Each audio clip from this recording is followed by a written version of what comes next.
Hello friends, मेरे channel पे आपका स्वागत है। आप देख रहे हैं फिट इंडिया क्विज का वीडियो सीरीज और इस सीरीज में हम आपके लिए लेके आए हैं कुछ नए नए सवाल। इससे पहले कि वीडियो शुरू करें, अगर आप मेरे चैनल पे नए हैं तो मेरे चैनल को सब्सक्राइब करना ना भूलें और साथ में जो बेल आइकन लगा हुआ है उसको दबाना नहीं भूलेंगे, ताकि जैसे ही मेरा नया वीडियो आए आप सबसे पहले आपको नोटिफिकेशन मिल जाए। आइए शुरू करते हैं इस वीडियो को। पहला सवाल है कि भारत ने ओलंपिक में हॉकी का अपना अंतिम पदक कब जीता था। यानी कि ओलंपिक में भारत ने हॉकी में अपना लास्ट मेडल कब जीता। यहाँ पे कोई मेडल का ये जिक्र नहीं है कि हाँ स्वर्ण पदक है, रजत पदक है या कांस्य पदक है। यहाँ है कि पदक लास्ट कब जीता था। ऑप्शन है 1928, 2021, 1956 या 1980। तो अपना जो लास्ट पदक जीता था इसी साल 2020 ओलंपिक, टोक्यो ओलंपिक में, जो कि संपन्न हुआ 2021 में। तो अपना इसने अंतिम पदक, इसमें कांस्य पदक भारत ने जीता था। नेक्स्ट क्वेश्चन है कि अपूर्वी चंदेला का संबंध किस खेल से है। अपूर्वी चंदेला एक नामी गिरामी खिलाड़ी है, उनका संबंध किस खेल से है। ताइक्वांडो, तीरंदाजी, निशानेबाजी या जिम्नास्टिक। तो अपूर्वी चंदेला जो है वो निशानेबाजी की खिलाड़ी है, निशानेबाजी से इनका संबंध है। नेक्स्ट क्वेश्चन, पशुओं के अंग और जानवरों की गति नामक पुस्तक किसने लिखी। ये पुस्तक काफी महत्वपूर्ण पुस्तक है कि पशुओं के अंग या और जानवरों की गति नामक पुस्तक किसने लिखी। ऑप्शन है आपके पास अरस्तु, होमर, घटस्मत या वाटसन। ये सारे जो है ना काफी नामी गिरामी ये कवि और लेखक हैं। तो आपको बताना है कि ये किताब किसने लिखी। तो इस किताब को लिखा था अरस्तु ने। ऑप्शन ए सही है। अगला सवाल, किस देश का नाम पहले निप्पन था। आज उसका नाम बदल गया है, उसका पहले नाम था निप्पन। वो कौन सा देश है। ऑप्शन है भारत, चीन, श्रीलंका या जापान। तो निप्पन जो नाम था वो नाम था जापान का। ऑप्शन डी सही है यहाँ पर। अगला सवाल, कौन सा आसन सारे योगासन करने के बाद किया जाता है। कौन सा आसन, ये योग से क्वेश्चन है। मैं पहले भी बता चुका हूँ कि जो ये आपका क्विज होगा उसमें फिटनेस, योगा, स्पोर्ट्स, स्टेडियम, पुरस्कार, इन सारे से सवाल आएंगे। ये सवाल योगा से है कि कौन सा आसन सारे योगासन को करने के बाद किया जाता है। ऑप्शन है पद्मासन, शवासन, वज्रासन या सर्वांगासन। तो जो सभी आसनों के करने के बाद एक जो आसन किया जाता है बॉडी को रिलैक्स करने के लिए, वो है shavasana. Next question, sit and reach test किस फिटनेस घटक को मापने के लिए किया जाता है। मैं पहले ही बोल चुका हूं कि फिटनेस से भी सवाल आएंगे। तो फिटनेस का जो कंपोनेंट है उसमें कौन सा जो है ना सीट एंड रीच के द्वारा टेस्ट किया जाता है। तो ऑप्शन है स्पीड, एजिलिटी, फ्लेक्सिबिलिटी या फिर स्ट्रेंथ। यहाँ पर ये सारे अंग्रेजी में लिखे हुए हैं, क्वेश्चन हिंदी में लिखा हुआ है। मैंने पहले कहा था कि कुछ टर्म ऐसे होते हैं कि जिसको अंग्रेजी में लिखना आसान रहता है। स्पीड का मतलब गति होता है, एजिलिटी का मतलब चपलता होता है, फ्लेक्सिबिलिटी का मतलब होता है लचकता और स्ट्रेंथ का मतलब है ताकत। तो सीट एंड रीच के द्वारा किस चीज को टेस्ट किया जाता है। तो सीट एंड रीच टेस्ट के द्वारा फ्लेक्सिबिलिटी को टेस्ट किया जाता है। नेक्स्ट क्वेश्चन, अस्थाई दांत कितने प्रकार के होते हैं। हमारे जो दांत हैं उसके जो है ना ये जो परमानेंट टीथ होते हैं वो कितने टाइप के होते हैं। 8 प्रकार के, 4 प्रकार के, 2 प्रकार के या 12 प्रकार के। तो जो परमानेंट टीथ होते हैं वो 4 प्रकार के होते हैं। कितने प्रकार के, 4 प्रकार के। ऑप्शन बी सही है। नेक्स्ट क्वेश्चन, 1928 से 1956 तक रिकॉर्ड 6 बार लगातार किस देश ने ओलंपिक में हॉकी का स्वर्ण पदक जीता। यानी कि 1928 से 1956 तक लगातार 6 बार ये रिकॉर्ड है कि किसी देश ने हॉकी में गोल्ड मेडल जीता है, ये बताना है कि वो देश कौन सा है। ऑप्शन है भारत, पाकिस्तान, ऑस्ट्रेलिया या जर्मनी। तो इसका सही जवाब है कि रिकॉर्ड 6 बार लगातार इंडिया ने जीता था। ये भारत इसका सही जवाब है।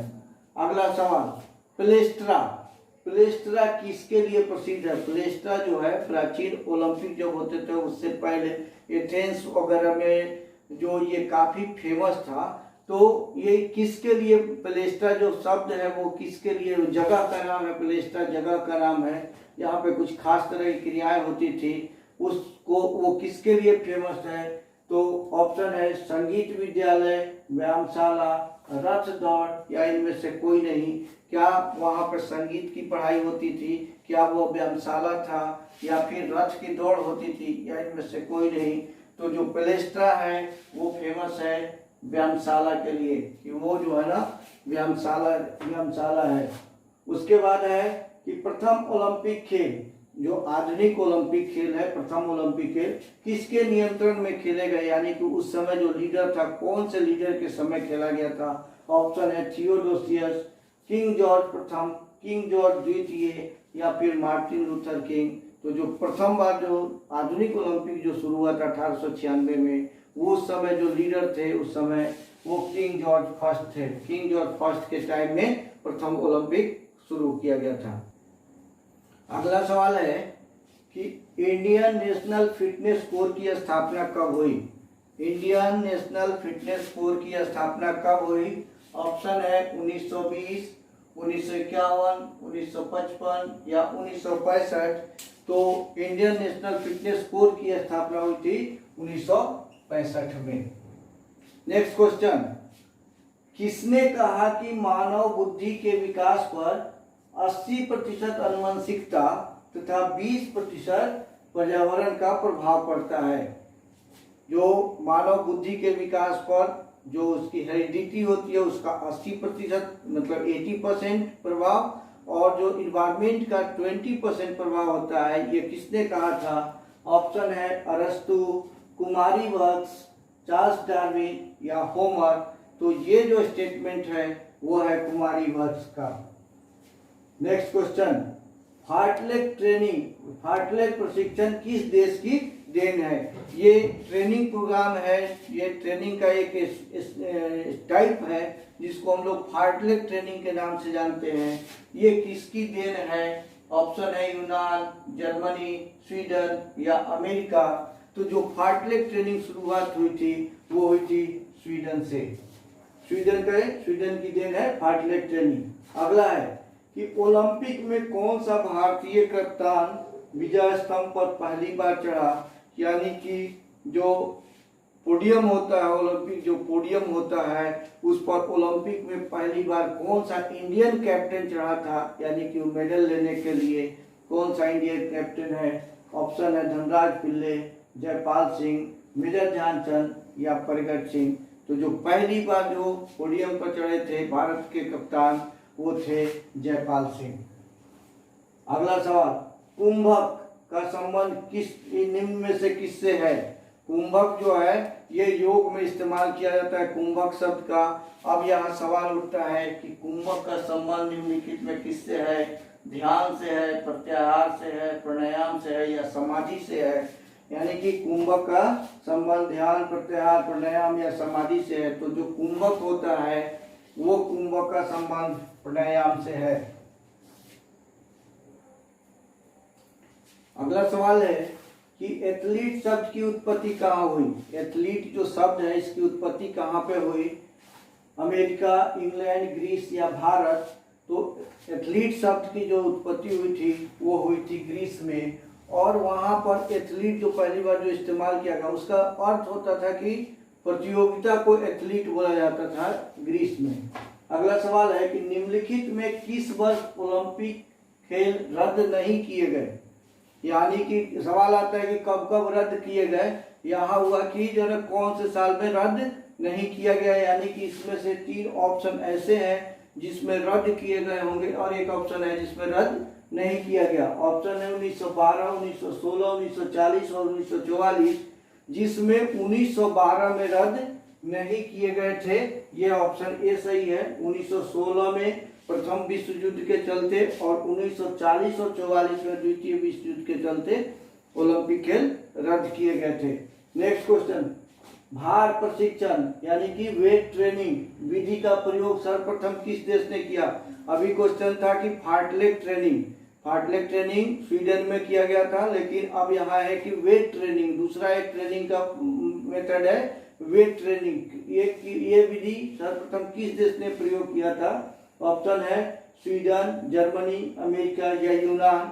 तो जो वेट ट्रेनिंग सबसे पहले शुरू किया गया था वो किया गया था जर्मनी में। यानी कि जर्मनी में, स्वीडन में जो पुराने जहाँ पे जो है ना स्पोर्ट्स काफी डेवलप है उनका, उन्होंने तरह तरह के ट्रेनिंग के मेथड इजाद किए थे।